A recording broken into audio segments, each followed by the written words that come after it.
General స్థానాల్లో పోటీ చేద్దాం, అగ్రకులాలను ఓడిద్దామంటూ తెలంగాణ బీసీ పొలిటికల్ ఫ్రంట్ పిలుపునిచ్చింది.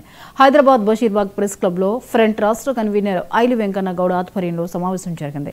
ఈ సమావేశానికి చైర్మన్ బాలగోని బాలరాజ్ గౌడ్ అధ్యక్షత వహించారు. ఎన్నికల్లో జనరల్ స్థానాల్లో పోటీ చేసే బీసీ అభ్యర్థులకు బీసీ పొలిటికల్ ఫ్రంట్ ప్రచారం చేసి గెలిపించుకుంటుందని వెంకన్న గౌడ్ చెప్పారు. బీసీ రిజర్వేషన్లపై హైకోర్టు కేసు ఉండగానే జీవో 46 తీసుకొచ్చి సర్పంచ్ ఎన్నికలకు పోవడాన్ని ఫ్రంట్ తీవ్రంగా వ్యతిరేకించింది.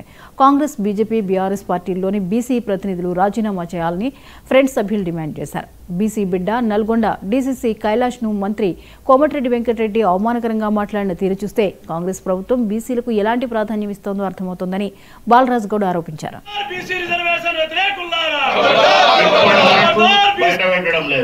ఎందుకంటే అది తడక అని ప్రతి ఒక్కరికి తెలుసు.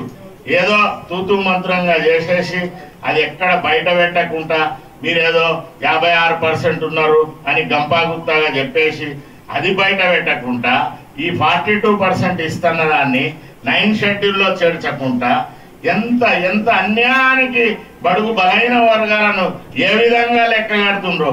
ప్రభుత్వం రాకముందుకే మన ముఖ్యమంత్రి గారు మా రెడ్డిలకైతే 5-10 ఎకరాలు ఉండాలి, రాజ్యాంగము రాజ్యం అంటే ఈ శాసనం అంతా మా హక్కు, మీరందరూ ఏ విధంగా ఉండాలనో మన కురు వృద్ధుడు జానారెడ్డి దశలో మనను బలహీన వర్గాలను ఎంత వివక్ష చేసి ఆయన మార్గదర్శకంలో ఈయన నల్లమల్ల పులి అన్నాడు, బడుగు బలహీన వర్గాలకు అండగా ఉంటున్నాడు మన ముఖ్యమంత్రి గారు. ఏమండగుంటుండు ఇప్పుడు మనకు అర్థమవుతుందా? 17% కాడ పెట్టిండు మనను 60% తెచ్చి.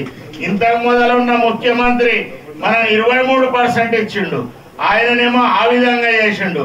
ఆయన తెలంగాణ రాజ్యం తెచ్చుకోనికేమో 1200 మందిని మన యువకులను బడుగు బలహీన వర్గాలను బలిచ్చి ఆయన రాజ్యాధికారం సంపాదించుకొని 10 సంవత్సరాలు ఏలిండు. కానీ ఇప్పుడు మన బీసీల సమస్య వచ్చి ఈ రిజర్వేషన్ అనేది మేనిఫెస్టోలో పెట్టి అది సాధించకుండా ఎలక్షన్ పోతుంటే ఆయన నోరు మెదపడం లేదు, ఫామ్ హౌస్ల నుంచి బయట వస్తలేడు. అంటే 3 పార్టీలు అందరూ అగ్రవర్ణ వాళ్ళు ఐకమత్యం అయిపోయారు, ఇప్పటి వరకు బయట పెట్టడం లేదు.